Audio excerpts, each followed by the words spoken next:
You're listening to Sweep the League.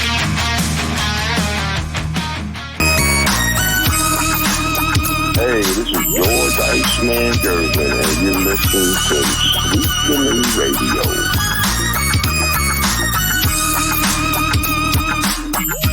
All right, what feels like forever, and we actually got another background. That's pretty cool. I didn't notice that. Feels like forever. It's Rudy Campos, and you're going to be joined by Derek Gervin, Hall of Famer Derek Gervin. It's almost that time for him to go into the Hall of Fame for UTSA under basketball. We're back finally. Yesterday was kind of a hectic day, and this evening was kind of a hectic evening, but we've got a lot to get into. We'll bring on Derek here in just a minute before we give everybody the update on a lot of stuff that we're doing. Quick shout out to SOTB, our executive producer, Shemaiah himself. We're going to be breaking some news here when it comes to Shemaiah, myself, as well as the network itself. So just stay tuned. That's all I can tell you. Stay tuned. We're going to start the show off with that. We're going to get into some WNBA talk. NFL weekend, we're going to ask some of the hard questions, see what we get through on that. Of course, tomorrow's Wednesday, so we're going to try to do an afternoon show for you guys, cover some college football, go over college football. Thursday night, we'll go into college football as well as the NFL talk. Friday, we'll give you our NFL picks as well as our NCAA picks. So be sure to join us all week here on Sweep the League. Let's bring him in here. It's the Hall of Famer himself. It is Derek Gervin. Derek, what's up, man? How are you doing? I'm good, my man. I see you were riding someone.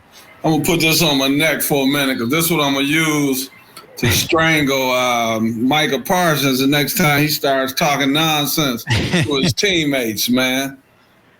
That's a subject we're gonna have to get into because man, really good to see you. It's gonna be a tough subject. Those Dallas Cowboys, those Jerry Jones Dallas Cowboys, man, it's gonna be a very tough subject. But nonetheless, man, I want to get everybody up to date on something. So we had an announcement through SOTB, and it's I Am Refocused Radio. So their network is already launched, and through the network, Sweep the League is a part of the network that they have, as well as we work not part of it. We're in cohorts with them, but they're starting to do a lot more interviews for videos.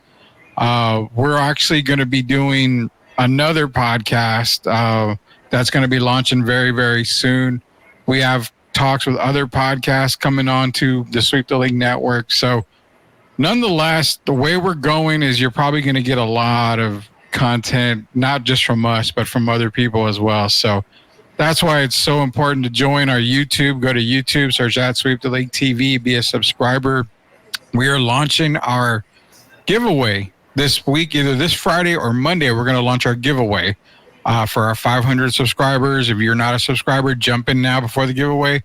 After it's announced, you have a little bit of limited time to get in. It's going to be a cash prize. So just FYI, go to YouTube, search at Sweep the League TV. Shout out to MCS General Contracting, Special ET, Loxina Taco Truck, also Cashman Sun Solar. But nonetheless, man, we got to get into a lot of talk here. Tons of talk coming out.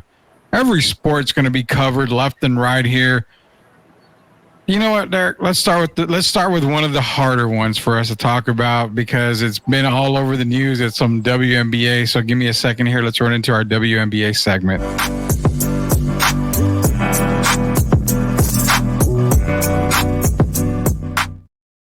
All right, so the WNBA playoffs are underway. Earlier tonight, we had the New York Liberty defeat the Atlanta Dream 91-82. They're moving on. Right now, the Aces are playing Seattle. I thought Seattle was going to give the Aces, a lot more than they can handle. Seems like A'ja Wilson and the Aces are locked in and focused on the WNBA playoffs. So far, what are you seeing as far as the WNBA playoffs are going? What are you liking? What are you not liking as far as, the teams are going? Things going kind of the way you expected them to? Well, what I like, I'll start off with the games the other day. I thought Connecticut Sun showed who they are, who they've been all season when they played Indiana. First of all, they played really good defense on Caitlin, other than that play you and I talked about that I had you look at earlier. I did. And I'm going to say it here. Dejanay Carrington, there's no one on this earth that could convince me that she didn't stick Caitlin in the face on purpose. And if you look at the video, it's clear as day. So I didn't like that part, and I'm surprised that the WNBA hasn't addressed it further. But as far as the play, Nafisha Collier, first team All WNBA, came out, had 38 points. I thought she played really well, and they did what they were supposed to do, as they held home court in game one, and they did it convincingly. So that was impressive. And then you got the Minnesota Lynx, who had the second best record in the league, 30-10. They came out, and it was a tighter game than I expected, but they handled the Phoenix Mercury. So far the home teams are holding court, as they say. But I got to say this, Rudy, I wish the WNBA would really think about making this more fair. And what I mean by that is, in the first round, it's only 2 out of 3. And after that, it's 3 out of 5. But the problem I have with the 2 out of 3 is the first 2 games are on the team with the best records on their court.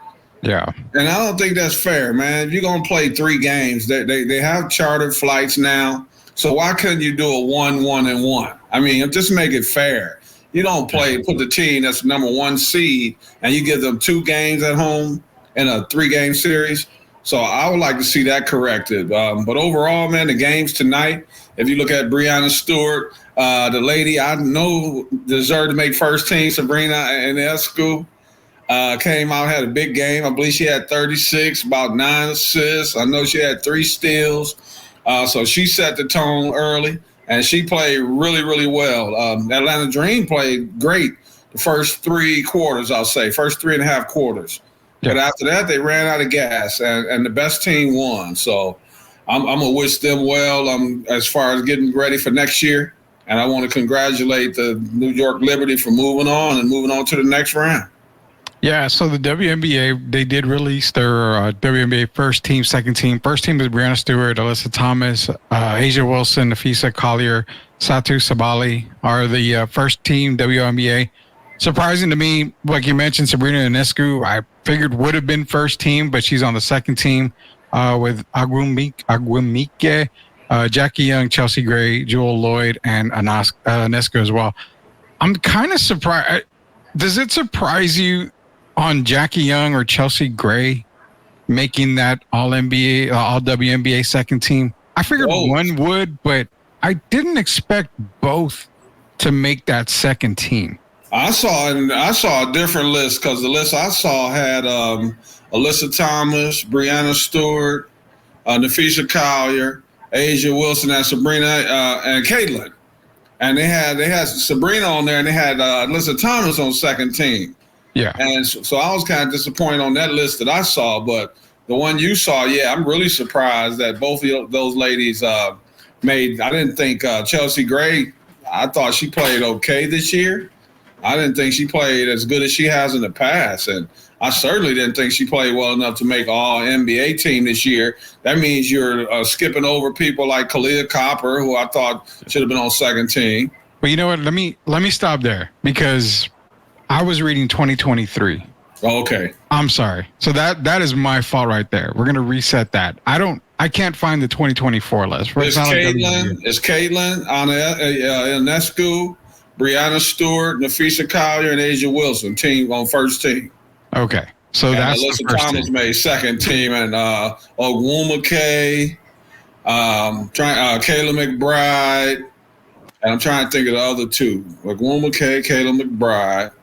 I can't remember the last 2, but it was a good team. I thought they deserved it, and the only question I had was, would Caitlin make first team? But I can't argue her making it at all, because we know what she's done this year. But overall, I thought it was a good team, and I got shout out to Asia Wilson for her unanimous MVP, and shout out to Caitlin for her unanimous Rookie of the Year award. Yeah, I mean, there was no doubt about the fact that, Caitlin was going to win Rookie of the Year unanimously. I mean, it was close throughout the season with her and Angel Reese. So, I mean, at the end, obviously, Caitlin just pulled away, and we were kind of looking at that too, saying the same thing. For Asia Wilson, it wasn't so much of it was unanimous, but it wasn't unanimous for the majority of the season. It kind of came down to the last part of the season. So she did pull away. Asia Wilson's just playing at another level. Comment-wise, Rudy Sitterly, Lord is in here. Elias, they do the Down for the Count podcast, or on Twitter, the Spaces. It's every Tuesday or Wednesday, I believe. One of the two days. Excuse me. Bless you. Excuse me, everyone. Dejanay was the first WNBA player to put hands on Caitlin on the season opener. She's a low-key hater. We're going to get into that here in just a second. Derek Gervin, let you know, Cardinal Words Duke men's basketball December 6th, 6 p.m. Central Time on ACC Network. Yes, Tim's sir. keeping you updated. What's good, everyone? Late to the party. You're never late. How's everyone doing? We're doing great. We're just glad to be back. We had some major announcements earlier, so we'll re-announce that, everybody. What's up, everyone? Jake, appreciate it here. Chris, you're never late. Yeah, you're never late. Louis in here, no doubt at all. And also Leha, the party has started. We're just waiting for you. Yeah, we were waiting for Chris Leha, MCS General Contracting. So WNBA playoffs are underway. And again, I'm going to make the apology. I was rattling off the 2023 all WNBA team. That was my fault. I was like, wait a minute, this doesn't look right. So I rattled it off here. But the list apparently that's coming out, it's Asia Wilson, Caitlin Clark, Nafisa Collier, Brianna Stewart. See, and this one has Sabrina Ionescu making that first team. Yeah. So that's what they're saying. And then they're saying the second team is Agumike, Kalia Cooper, Alyssa Thomas, Jackie Young, and of course Arike. So that's what I was saying about Chelsea not making it. I didn't think she was going to make it on this team, but nonetheless, the big talk, Derek, in WNBA right now is not just the playoffs. It is the IPO gate between Dejanay and Carrington and Caitlin. Carrington and Caitlin Clark. I'm sorry. So I hadn't seen it, and then you called me up and were like, "Hey, did you see this play?" And I said, "Well, I've heard about it, obviously, but I haven't seen it." Well, I made the comment, well, when you're going for a block or a steal, your hand doesn't just do that with your fingers pointing in like a claw. Yeah, you don't just go all the way down like that, and then when you bring your hand down, you don't go forward with it. Who you ever seen bring it down like this, though? Come on, y'all ladies. Unless when you're doing that rare type thing that you see all the ladies doing. I was really upset about that. It wasn't that just because it was Caitlin. It's just the fact that when you could injure someone, man. You could put someone's eye out like that. And I know they didn't call the foul, and I know when you're doing real time, it's hard to see. But after you go back and look at the videos, I'm absolutely stunned that we haven't heard any more from the NBA. It was a totally dirty play, and maybe they didn't say anything because Caitlin got her back later, knocked out her contact lens on the follow-through. So, but it was a totally a Bush League play, and I didn't like it at all.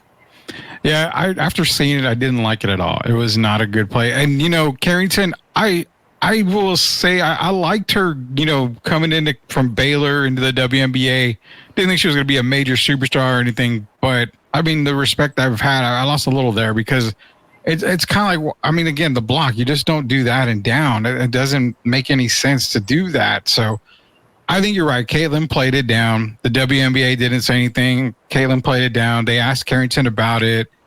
She said, I didn't realize what I did, or I have any idea what I'm doing, what I did. You're saying all the right things, I guess, to avoid bigger confrontations or something. So nonetheless, it happened. It's, it is what it is, right? Did her comments, I don't like, the only thing I don't like, man, if you have enough guts to do it, then stand on it. Kind of like Aaron Rodgers and his coach. I'm sure you saw that. Yeah, we're gonna get into that. Yeah, okay. So, just stand on it, man. If you had the guts to do it, just be honest about it.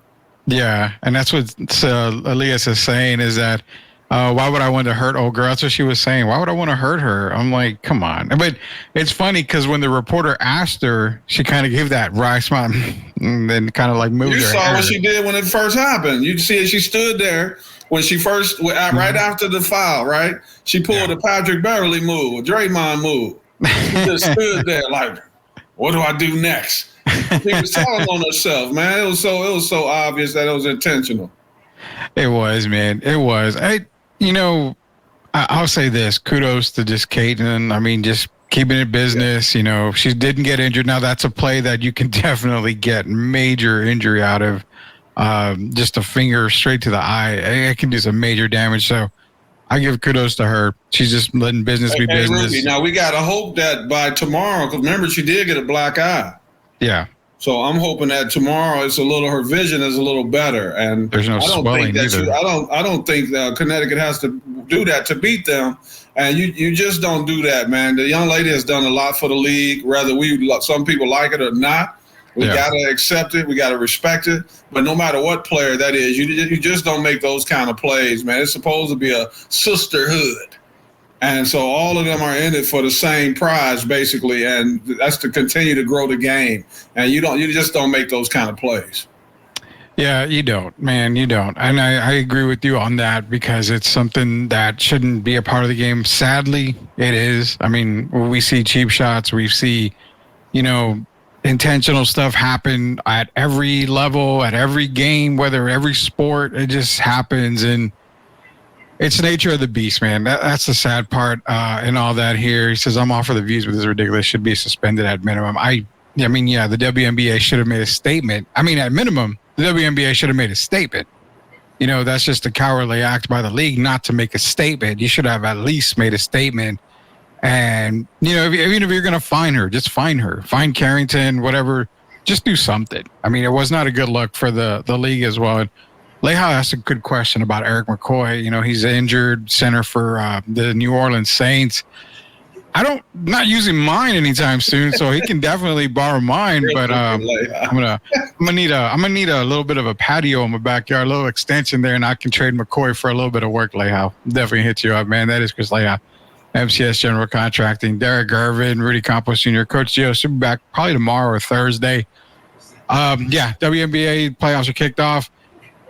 Hottest team you think is the team you got winning it, Derek? I mean, before we move on to the next segment. I'm going to say I'm going to go with the obvious. I'm going to go with the Las Vegas Aces. I mean, to me, A'ja Wilson's hot right now. I think they're playing at a good level and they're peaking at the right time.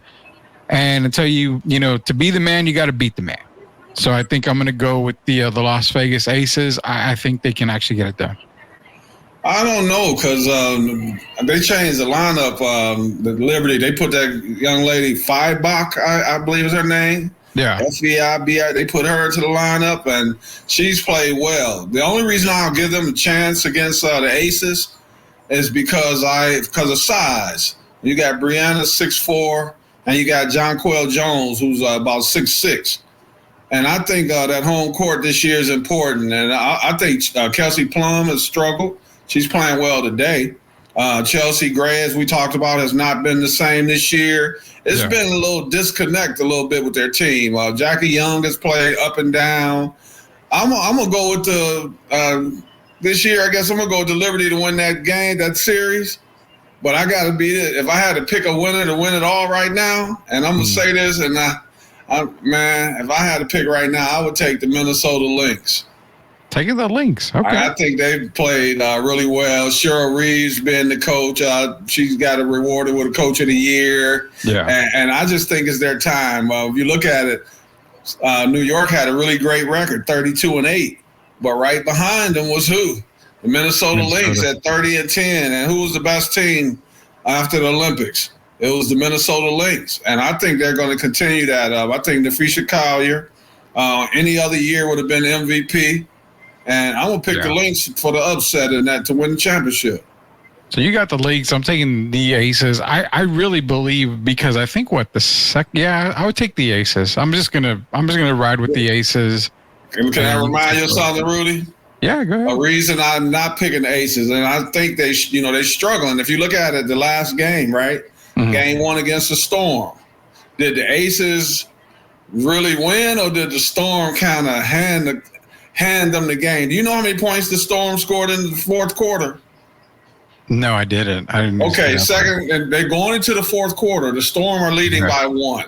Now, this is something I'm going to tell you. In the fourth quarter, it's only happened. This is the second time. In the fourth quarter, the Aces scored 14. The Seattle Storm, with as good a team as they have, scored 2 points. The entire fourth? Yes, 14-2 in the fourth quarter. Oh, wow. So I think that was an anomaly. So I don't think it's that defeat, and I don't think the defense was that great. The Storm missed a lot of easy shots, and I just don't think the Aces are playing as great as they have these last 2 years, and that's why I'm not picking them. I just think they're going to have trouble in New York, and I think that the Liberty this year is just their time to defeat the Aces, and then we got the Lynx going to be bringing it home after they knock off Connecticut. And that was the thing too with Connecticut. You made a point about Carrington with the eye poke. I mean, Connecticut. I mean, they haven't had any trouble from remembering against Indiana in the regular season. I didn't expect them to lose to Indiana. I figured Indiana was going to be, technically one and done. One playoff series and that was it. Still, I mean, a young team with Caitlin Clark, Leah Boston. I mean, they've got a good team, but I just think they were not playoff ready. Anywhere, all the way from the players not being playoff ready to the coach, as well. Just they're about a year away, and I think another player away from, being a dominant team in WNBA. But you didn't have to go out and do any of that stuff just to beat the Indiana Fever. I mean, I had Connecticut winning that series. So what happens if Indiana goes down, if they lose again tomorrow and their season is over? Are we going to be looking at a possible second head coach being replaced? Because the coach in Los Angeles Sparks fired their head coach. So I'm wondering, would Christy Sides get another opportunity? If you remember, her and Caitlin have had some spats during the season. Yeah. And it looked like there was a little disconnect between them early in the year. Mm-hmm. And of course, we know who seems to have won that battle, Caitlin. But if they were to lose in 2 games, don't win a game, is this the end of Christy Sides as an Indiana Fever head coach? You don't think she saved her coaching career in the second half of the season? The reason I can't say for sure, because does Caitlin like her? That's the key. What kind of relationship do they have? We've seen a few times.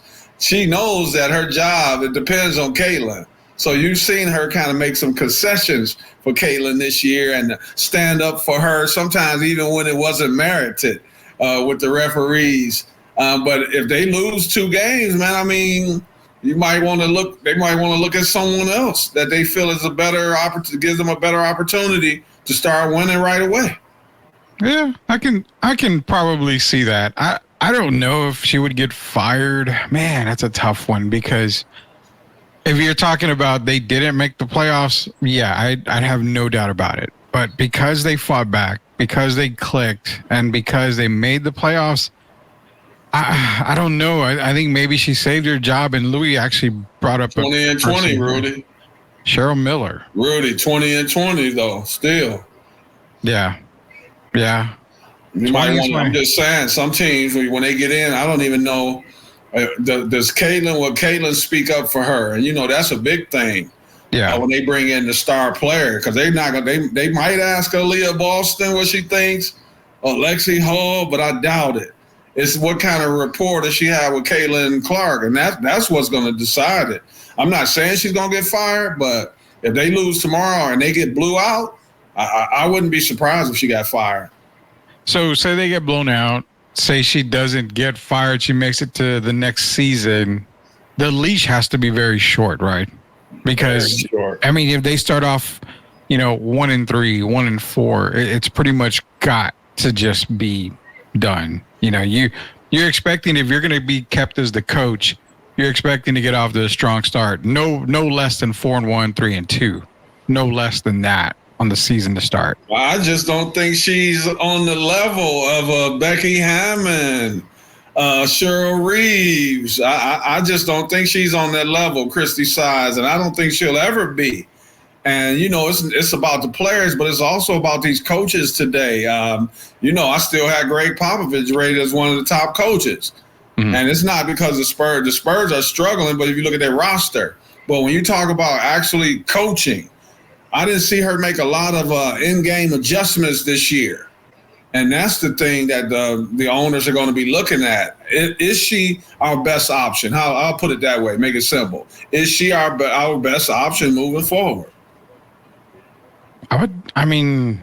Without knowing exactly what coaches are out there, I don't know. I mean, do you just saw possibly, one name. huh? You saw that one name that you just saw. Well, I see She was Cheryl interested. Miller, I'm saying but that she was interested in that job. would you be able? Okay, so would you be able to swing a Don Staley? Dawn Staley, but you know what I would be doing, Rudy? And this might sound off the cuff, kind of crazy. What's that? I would entertain. I would see if the young lady was interested. You know who I'm gonna reach out to since they're in Indiana? I'm going to reach out to the great one, Tamika Catchings, and see if she would be interested at all in pursuing a coaching career and getting the opportunity to lead Caitlin Clark. That would be for me. That's who I would be reaching out to if I was a general manager in Indiana. That makes sense. Indiana, yeah. I mean, Tamika Catchings, I could definitely see that. The first person that came to my mind was Dawn Staley. I mean, but I think Dawn's got a really good thing in South Carolina. Yeah, I don't know. I can't. Dawn leaving. That's all. Dawn has become Mike Krzyzewski of the women's basketball right now, and I think that she loves where. And then remember, she just got that new contract as well, so she's the highest paid woman, getting what $2.2 million or whatever it may be for college, and you still get a chance to impact these young ladies' lives. And looking at Dawn, that seems to be the personality that she has. And sometimes you don't want to ruin it. You go to the pros, they don't seem, I'm not going to say all the players, but as you know, some don't seem to listen as much to the information you're trying to give them. In college, you can still impact so many lives. Yeah, I don't know why I've already envisioned Dawn going into the NBA. I just have always thought she could be one of the first, the pioneer. Because everybody talked about Becky, and I totally get it. Becky won the summer league with the Spurs. You know, she's had a couple of coaching debuts with San Antonio when Pop was out. So I don't know why I've always envisioned Dawn being that first true NBA head coach for the women. I think she's just a fantastic coach, and I think if you were having her in the NBA, a lot of players are going to respect the hell out of her. I mean, she's got the resume for it, so. I think, to me, Dawn, you know, I want to talk years back, man. Years and years back, I wrote an article for Project Spurs about Dawn Staley taking over for Greg Popovich. And I thought, well, that everybody talked about Becky, but Becky's already gone. Who's next? I said Dawn Staley would be the perfect candidate. You know, come right in. I would like that. For me.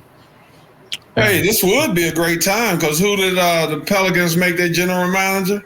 Swin Cash. Yeah. And but with Dawn, I know she's so competitive. And would she leave? Because right now you got in the if you look at it, your team is North Carolina, but on the other side you have the Duke Blue Devils, right? And they're only going to continue to get better. And who's their coach? Kara Lawson. Yeah. So I think Dawn likes challenges, and I think when you got somebody like Kara Lawson coming in, that's motivation. Mm-hmm. And we don't know what she's thinking, but maybe she'll get her opportunity a few years down the line. Maybe if it doesn't work out with Christy Sides, they'll send out a deal to her. Indiana seems to be a hotbed right now. We know that's actually the state of basketball, if you really want to be honest about it. They talk about New York, California, Michigan, but we know if you really want to be honest about it, Indiana is the basketball state. And so if things didn't go well with Christy Sides, they get out to a 2-3 start or 1-4, as you said, 1-3, then maybe they would entertain and reach out to Dawn Staley. At the right price, Rudy, you know, anybody can be I won't say can be bought, but when it comes to the business of basketball, if you make her an offer that she can't refuse, then I can see her moving on. I think so. Let's look at Dawn real quick before we go to commercial break. Moving on to WNBA, she's pretty much accomplished almost everything in college. So because she's so competitive, that's why I think maybe if Chrissy's fired in Indiana, that's where I would go as Dawn because of the competitiveness.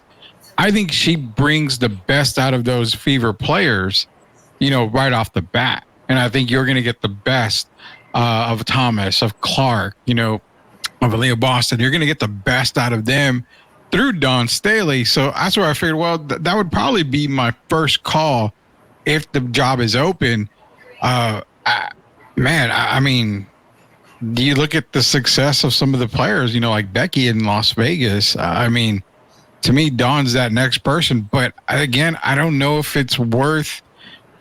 She's making 2.2 at South Carolina. How much more can they offer her in the WNBA than that? Well, that's the problem. Didn't they just get a new deal? They did. Thanks to Caitlin Clark. Hey, you could afford. If they want you bad enough, they can afford it. You remember even when Larry Brown was as old as he was, they find if they really want you and they think you're the best opportunity to win. Yeah. You look at those fans, man. Those are what they call rabid fans in Indiana. Yeah. And so you bring in someone. I tell you, one player that would be happy to get Dawn Staley, because right now I don't know with Christy Sides. I don't know if she'll be back next year, and that's Alyssa Smith. Yeah. So I don't think everybody on that roster loves Christy Sides. But Dawn Staley, if you just hearing that name, if I'm general manager, I'm listening to you on this show tonight, maybe I'll have to sleep on it, and then tomorrow I'm on the phone or I'm sending an email or something to Dawn Staley and see what her reaction is. Yeah, it's going to be fun to see. We'll see what happens with Indiana tomorrow as they take on Connecticut. If they get blown out, we'll see how long Christy Sides is there for the Indiana Fever. If not, then you may get that phone call from Dawn, or they may make that phone call to Dawn Staley, see if she's even available to coach Indiana. This is Hall of Famer Derek Gervin, Rudy Campos Jr. On the way back, we're going to hit up our NFL recap.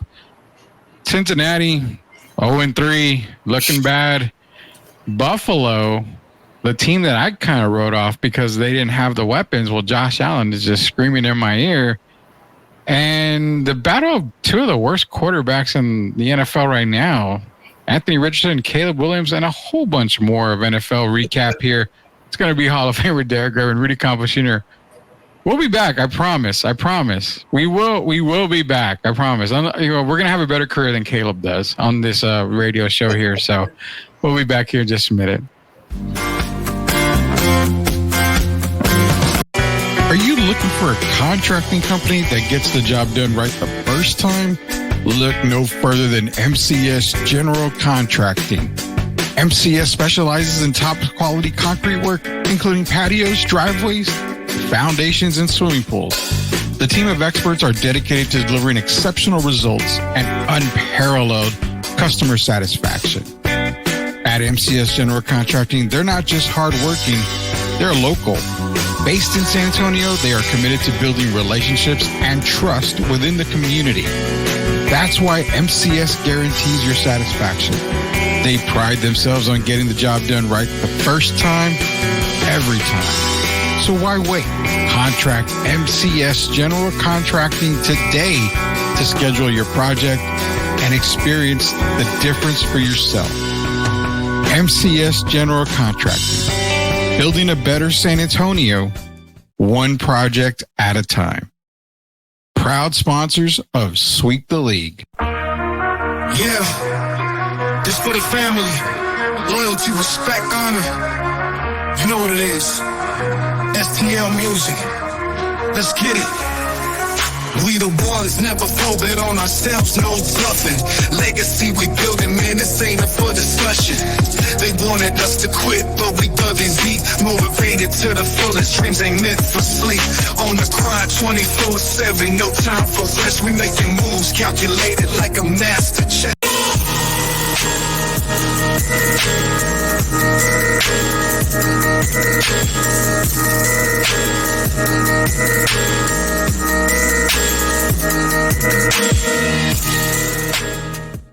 All right, quick commercial break. Hall of Famer Derek Gervin, Rudy Campos Jr. October 1st, right around the corner, the album Family by SOTB and STL Music is going to be released wherever all your music is available, Spotify, everywhere. Just search for that Family album from SOTB and STL Music. It's going to be a guaranteed banger, guys. Songs are already being played in the clubs. I've gotten confirmation on that, so don't be left out. Don't be left out at all. So our NFL bump. This next segment is brought to you by MCS General Contracting, La Cocina Taco Truck, Castro Sun Solar, Locked On Spurs, and Special Leaf Tea. Man, I talked to my boss, Derek, and I said, this football season is just crazy. It's crazy. Why? Look at the AFC, the AFC North, where you've got Cleveland, Cincinnati, Pittsburgh, Baltimore. Pittsburgh's at 3-0. Cincinnati's 0-3. Baltimore barely won their first game. They're 1-2. Cleveland, I think, is 1-2. Stinking. Yeah, and they're not getting any better. To know that, I told him, it's that damn Mike Tomlin. The guy just won't lose. Like, he will not lose whatsoever. And they're sitting at 3-0. They've got they've got a commanding 2-game lead in that division because Baltimore hasn't looked good. I mean, they haven't looked good all year. Cleveland looks terrible. The Bengals, I mean, you went out and improved in the offseason, especially on the defensive side of the ball. They're looking bad. I can't put the blame on Burrow. I mean, I don't know. Defense. They don't look like they improved. It's tough. I mean, overall, before we get into the game-by-game discussion, 3 weeks into the NFL, is it me or it's just I'm looking at these weeks like, what the hell's going on here? It's like we're in the upside down or something. It's been weird. The season has been weird. A lot of weird stuff going on. And then you got some of the surprise teams that are coming to the forefront right now, like the team I told you about. I still believe in the New York Jets. Yeah. So it's just been a weird year. You look at the Buccaneers lost a game, but they don't look that bad. The Cardinals look better than you and I both talked about the Cardinals before the year. They look okay. I mean, they look better than I thought. Yeah. The Broncos finally look decent in one game. It's just been weird, man. You look at teams like the Ravens, who's always there, they're struggling. Look at the Bengals, who's always there, they're struggling. Cowboys are struggling. My up-and-coming Lions are struggling. Yeah, it's been a weird year. It's been a very weird year. We're talking one team, and Leha's right. NFL has been absolutely wild this year. He also said Caleb Williams is trash. I'm not going to doubt that. I told y'all Caleb Williams is a 6th or 7th round pick. There's no doubt about it. Hey, Rudy, you need to throw a few more S's in there. You can get the whole bottom row if you want to put that many S's come there. on, man. You being nice to Caleb right now. And I know Louis, La Cocina Taco Truck. He's a Bears fan, and it's a struggle, man. But looking at that game, we'll go to that game first here. Let me bring it up because I mean, it's Colts, it's Bears, it's 21-16. Caleb Williams did have 363 yards passing. He had 2 touchdowns, but it's just not good. And I know you can point at the offensive line. But you have Twitter world tagging me and then posting stuff like, well, he doesn't have time to throw the ball. Well, every video they tagged me in, he sure as hell had a lot of time to throw the ball, and he sure had a lot of time to miss his receivers. It's been terrible for Caleb Williams. And Anthony Richardson, I mean, another guy that everybody's like, oh, he's the man. He's going to be 167 yards passing, 50%. He was 10 of 20. So 50%, 2 interceptions, no touchdown passes. The quarterback position, you can't get a CJ Stroud at all. It's not every day. Patrick Mahomes sat behind Alex Smith for a little bit. Eventually, coaches, GMs, owners need to understand if you draft a quarterback at 1 or 21 or 51, it doesn't matter. They're probably going to have to sit. This should be an example right here, Richardson and Caleb Williams. Well, I don't know because Jaden McDaniels looked pretty good. But when you look at these two guys, man, they both been struggling. And Caleb, like you said, he's had time. So the offensive line actually hasn't done a really as bad a job as some people might say or might think. He's just been overthrowing receivers, man. He's overthrowing receivers by 10, 15 yards. And I don't understand. I don't see it changing anytime soon. And I think what has to change is his attitude. I told you I came into the NBA and I felt like I was ready. And, once you get to that level, it's an adjustment period. And you have to be a guy that's willing to listen. and take advice from some of these veterans. And Caleb, if you even look at it, when C.J. Stroud tried to talk to him, and I'm not saying C.J. is a veteran, but C.J. is proven already. And when he talked to Caleb, did you see Caleb's response? It didn't look like he was really trying to take in the information. And that's the problem. Yeah, he doesn't care. He's a diva. He has that diva mentality, but we already knew it. I told you, Rudy, I don't know if you remember. I told you on our show with Gio before the season started, the only thing I was worried about, the main thing with Caleb, was his attitude and how he would he be a guy that's going to listen, or is he going to be a malcontent in the locker room? And still today, I still have that same question mark. That same question. It just doesn't seem like he's the type. He thinks he's the guy we call a prima donna. He's already he portrays himself like he's already on Aaron Rodgers level or Tom Brady's level, and he's not that guy. He kind of reminds me of Shador. I'm just being honest. Kind of a little too arrogant, and you haven't really proven anything yet. So let your play do the talking and start listening to these veterans so you can learn. Now, right now, he's playing worse than a Mitchell Trubisky. We just go on and on. He's playing bad. He's not playing good at all, but his attitude looks like it has to change. Yeah, his attitude is terrible, and you're seeing it more and more. So, he came into the league. I mean, when you text your punter, you're not going to punt very much this year. I mean, that's all the damn guy's been doing is punting the ball. Yeah, I mean, there's arrogance and there's confidence. He's just an arrogant quarterback right now. And you know what? It goes back to, if you're the Bears, you're sitting pretty with 1-9 in the draft. No reason to trade Justin Fields for anything. No reason whatsoever. You could have still drafted Caleb Williams, but because, like I mentioned before, because Caleb and his agent and everybody around him, all his people, his entourage, I'm sure was telling the Bears, if you draft us, you're playing us. No doubt about it. You are playing us. And you can't do that. You had a shitty career in college.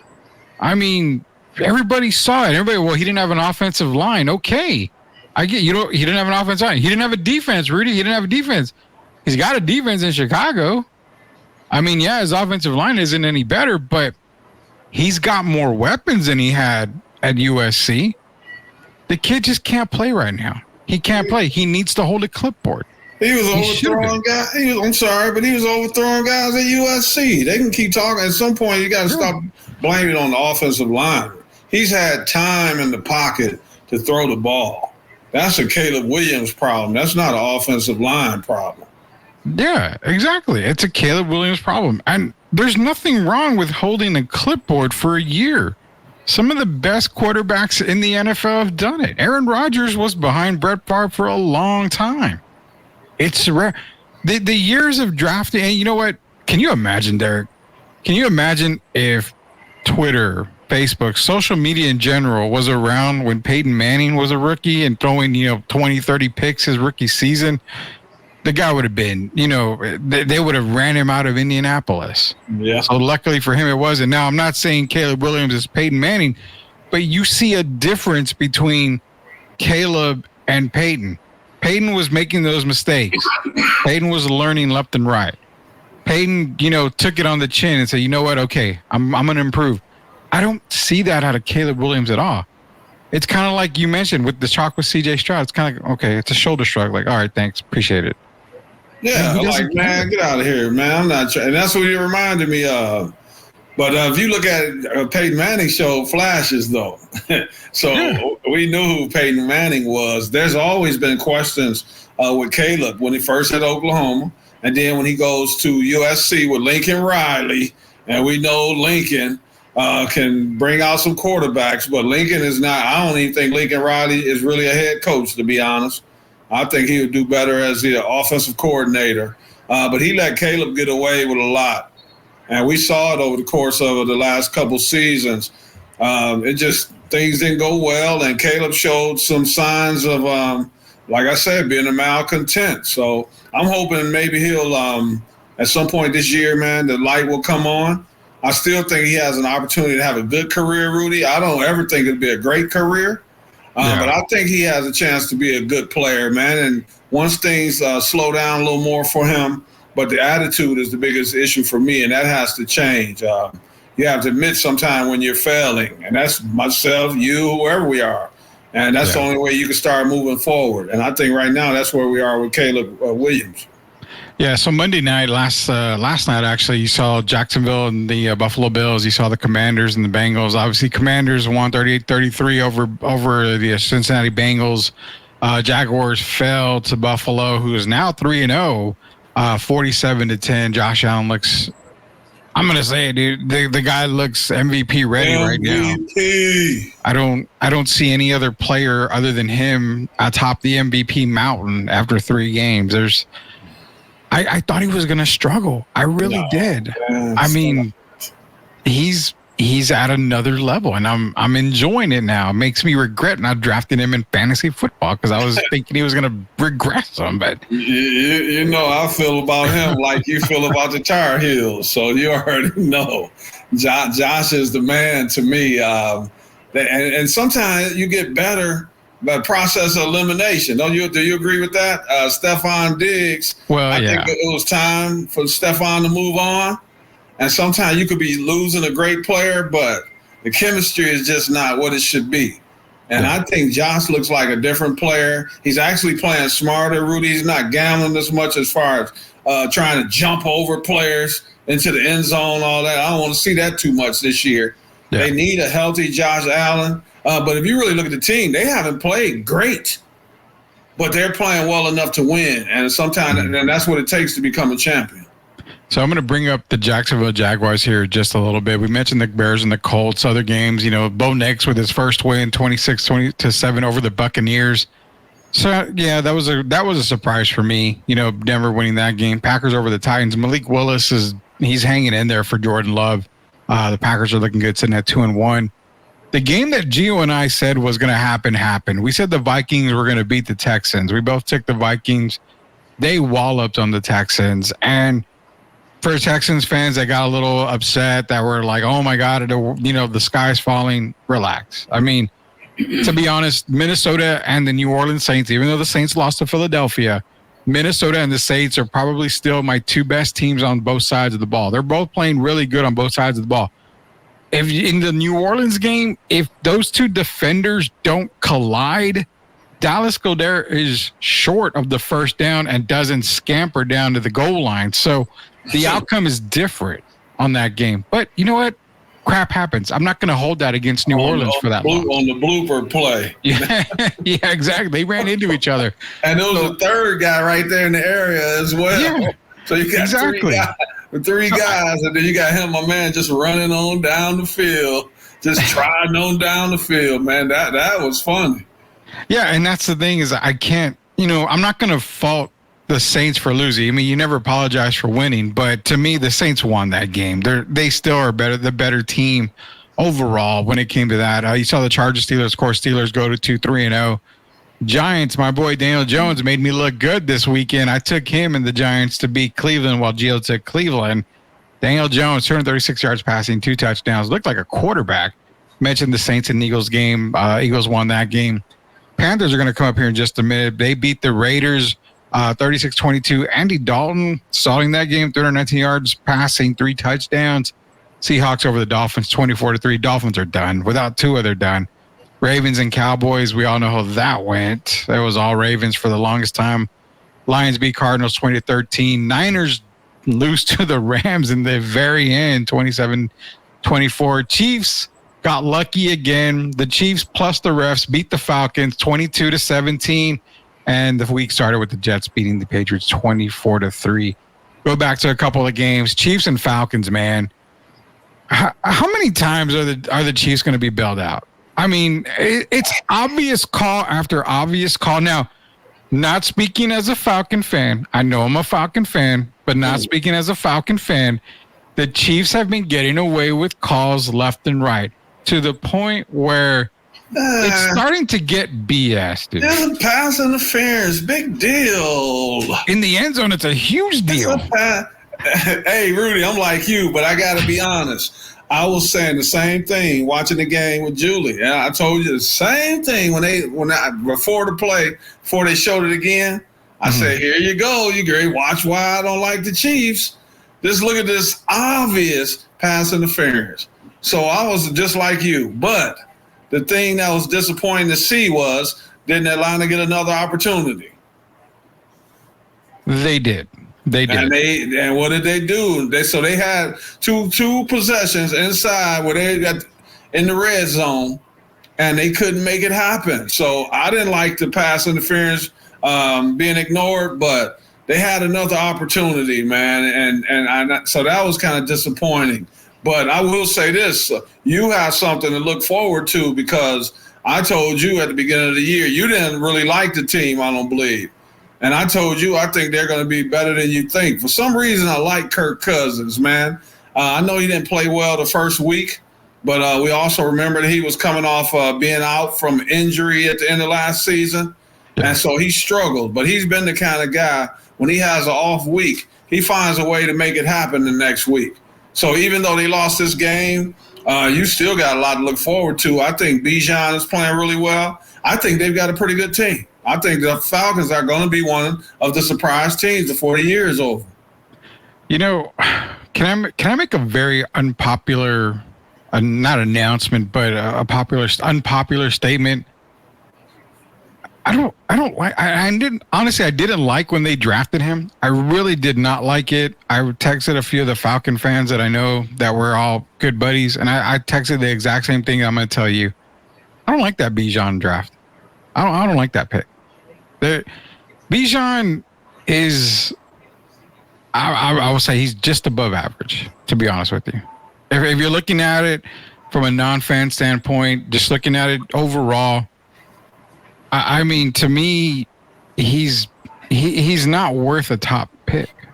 That's just my opinion. I had other guys in that draft I would have taken way before Bijan Robinson. Way before. Oh, boy. Yeah. I think I would have taken a lot of guys before Bijan Robinson. Now, not a knock to Bijan. I mean, he's a pass-catching running back. You know, he can get the yards, but he's not putting up running back numbers, if that makes sense to you. Like, he doesn't put up running back numbers. He's a threat. He's a big-time threat. But college, what you saw in college, I'm not getting that in the NFL. And that's why I felt like it wouldn't translate to the NFL. I mean, you're going from college with your young men to men in the NFL. And I just feel like I haven't gotten it out of Bijan yet. I haven't seen it. Don't you think teams can kind of, game plan a little bit for Bijan now? Because when you look at, basically what the Falcons are going to do. Kirk Cousins is not a guy that's going to be regularly ringing up 300 yards.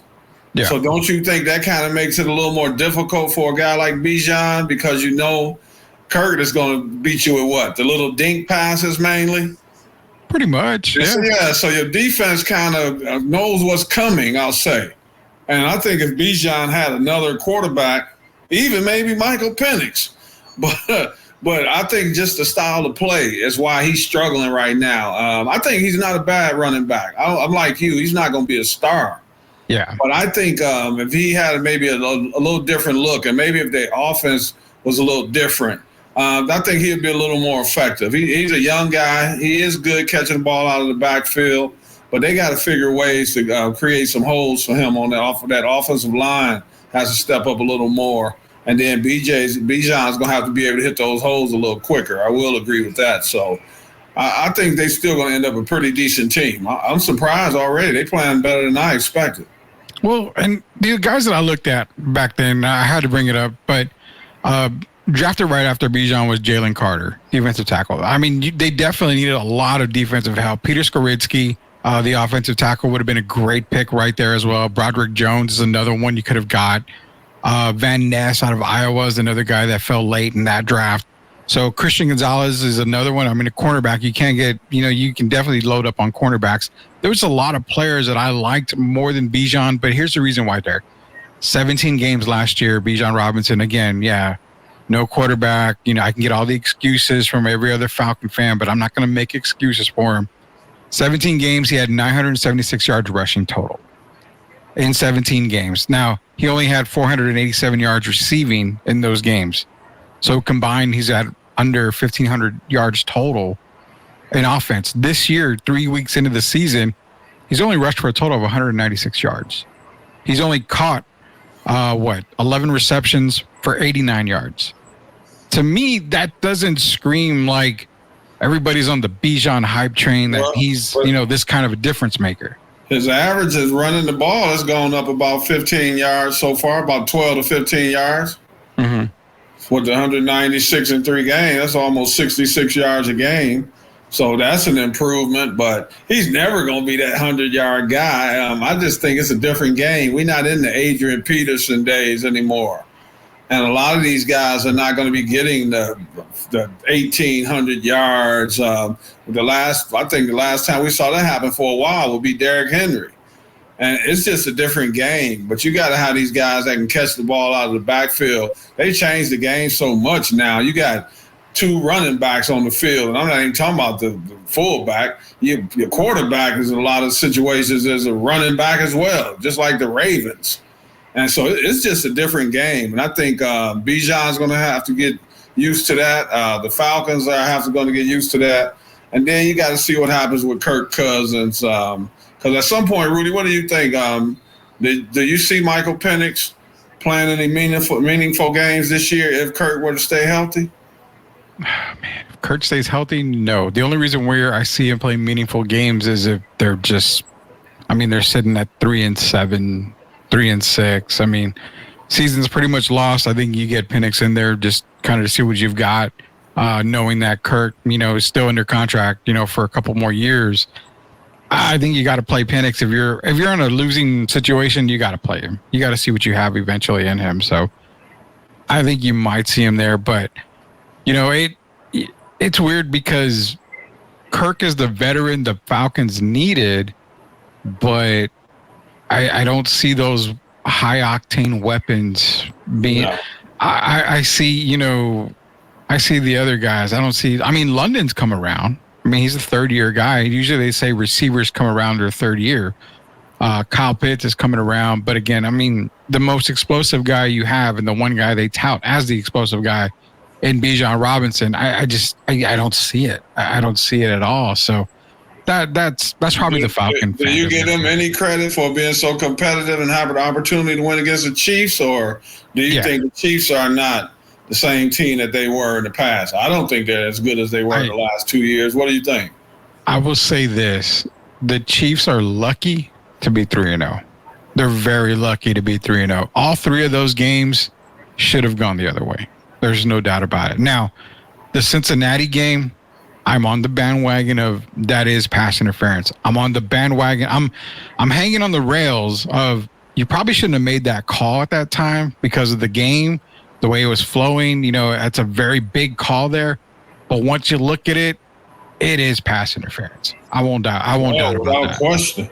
So, yeah, I mean, but the Chiefs are not the same Chiefs, and that's why I didn't have them winning the Super Bowl. We got a couple minutes here. Ravens and Cowboys, man. I said if the Ravens lose, this is Jim Harbaugh. It's like they're going to start talking. They did come out and win, but they kind of let their foot off the gas at the end. You saw garbage time Dak Prescott come through like he always does in garbage time and give all Cowboy fans hope. So, the stats man himself, Dak Prescott. These 2 teams are bad. They're bad. And, you and I laughed at Gio when he said 6-7 wins. I kind of see where he's coming from now. Remember now in this game, though, I picked the Ravens to win this game. Yeah, I think we all did. But I wanted you to call. I was going to call you and tell you that we need to get Gio on the phone. I think we might owe him an apology because it's not just the Cowboys. It's also he talked about the Ravens.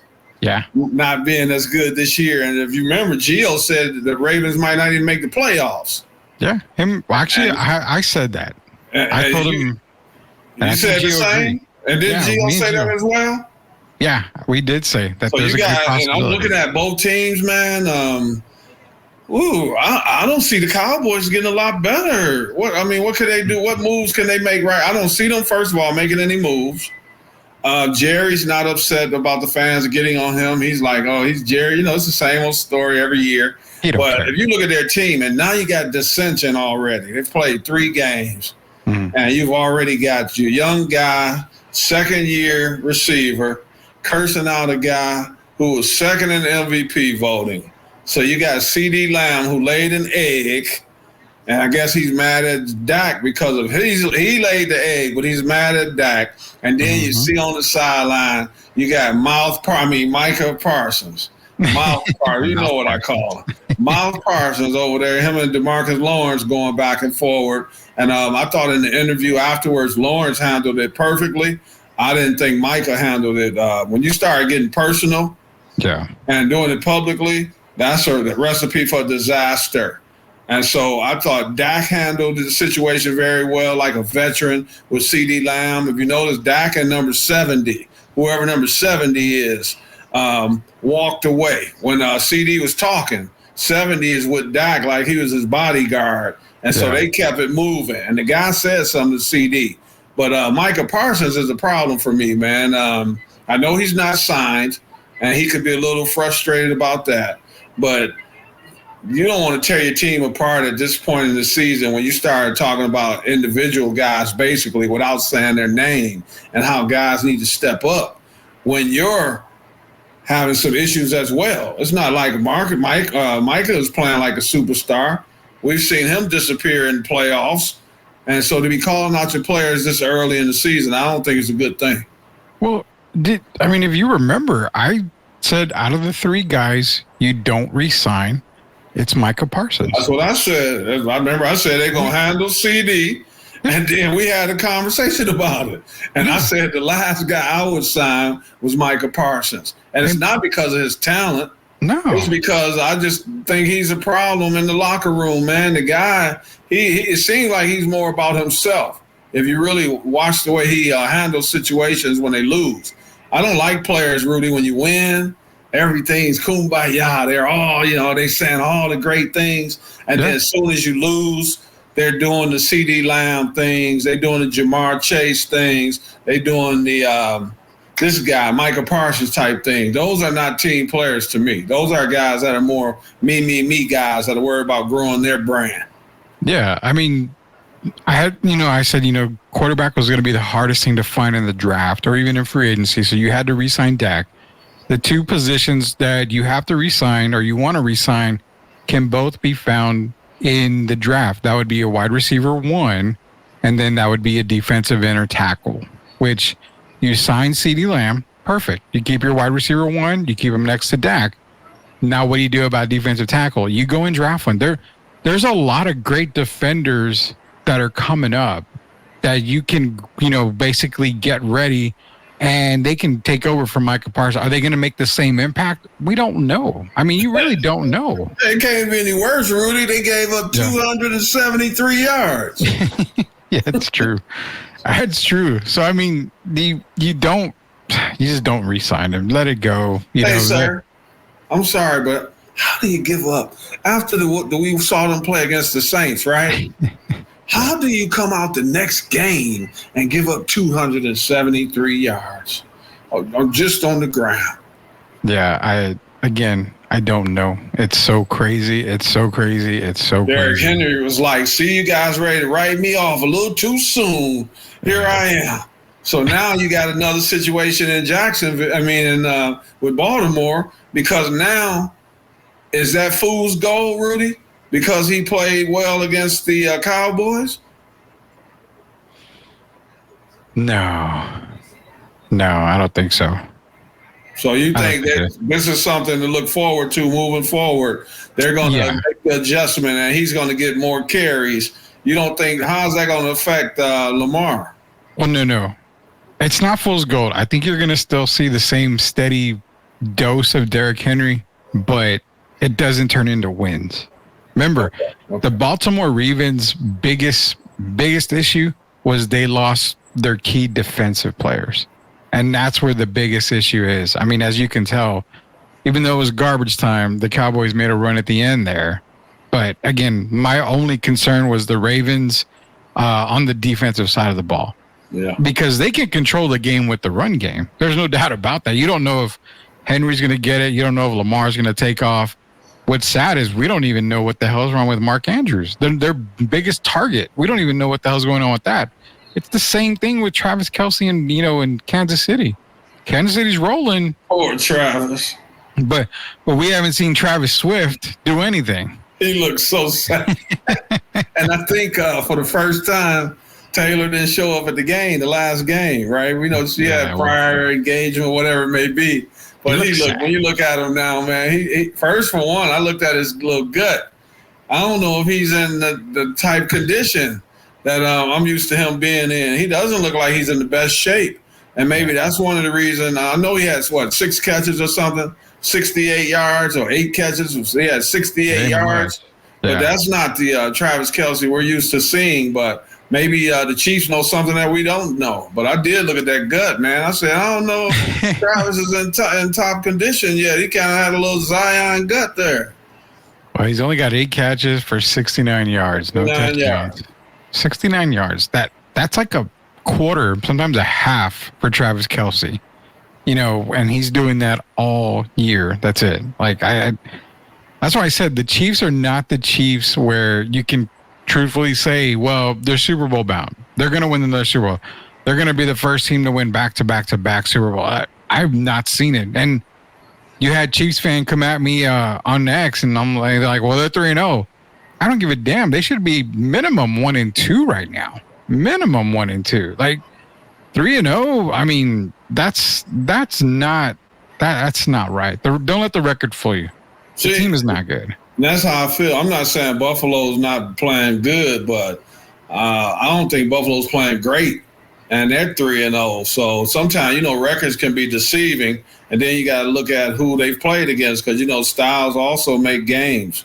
But the worst thing you could do is start getting a false sense of security and think because it's 3-0 means you're playing well, because it doesn't mean that at all. Yeah, Buffalo's got a nice little test. I mean, they got Baltimore coming up in week 4. Then they got Houston Texans, and then they got the Jets. So these next 3 games are going to tell you a lot about Buffalo. I think they do beat the Baltimore Ravens, sending them to 1-4. 1-3 at the end of that. But it's going to be a nice little test for Buffalo. This is Hall of Famer Derek Irvin, Rudy Campos Jr. We're going to talk more NFL, obviously NCAA football when we come back on Thursday night, 9 p.m. We should be back that night doing some NFL and also NCAA football talk. I know Tim wants to get in NCAA football, so definitely going to get into that too as well. We're going to have our picks coming up on Friday as well. So not only that, tomorrow we're going to try to run an afternoon show, but if not, we've got another show already scheduled to go for you guys. It's going to probably be just going over, recapping a lot of the NFL stuff. So don't worry, we got y'all covered for the rest of the week. Coach Gio hopefully be back, if not tomorrow. Hopefully he'll be back on Thursday. But again, join us all week. We are at 500+ subscribers. Go to YouTube, search Sweep the League TV. Be a subscriber now. We're going to give away some cold hard cash here pretty quickly this week or next week. So don't want to miss out. We're giving away everything on the farm. We're growing. The network's growing. I'm getting tired, man. I'm getting run ragged over here, Derek. But it's only because we love you guys. We love you, Derek. We love Gio. Shavaya and I were doing all that we can to make this thing grow. So we appreciate everybody for joining us tonight. Onward and upward, my man. Onwards and upwards. And I haven't forgotten. I did shoot an email to our guests to see if I haven't received anything back yet. So hopefully tomorrow I'll hear back from our guest so we can confirm him for Friday. Then we will have a guest on Friday. So we have a lot going on. We just have a whole lot going on. So don't be. Hey, Rudy, let me tell you quickly. I looked up my event that's coming up next month. Man, it must be gonna be some high rollers out there because I looked at the price of those tickets. I saw that. Funny story. I told my wife, I'm like, hey, we're going to the Hall of Fame dinner. I got to see Derek get in the Hall of Fame. Okay, we can do that. And then I opened the email and I saw the tickets. I'm like, I'm going to the Hall of Fame dinner. You might have to. What we might have to do is I might have to sit my phone on the table and have you on video because, dude, I saw those prices. And then it's at a really nice place. I was there. My sister and they had an event at Pedrati's Yeah. And I believe it was February or early or March. And so that was the first time I'd been there. We had a big cowboy dance, my first ever. And there were like 800 people. Man, there's a lot of people there. But I looked at those tickets. I said, this is a big event. I didn't realize how big it was until I did my research. So there's going to be a lot of high rollers there, man. I'm going to make sure I take out some cards. We need some cards that have Sweep the League on them so I can hand them out. Oh, definitely. We'll get you some. In fact, we've got some digital cards in the works, so I'll definitely be sending you that so you can pass them out there digitally. But also, a quick reminder, man, October 19th at the UTSA home game. You know, everybody wants to be at that game. We're going to be at that game.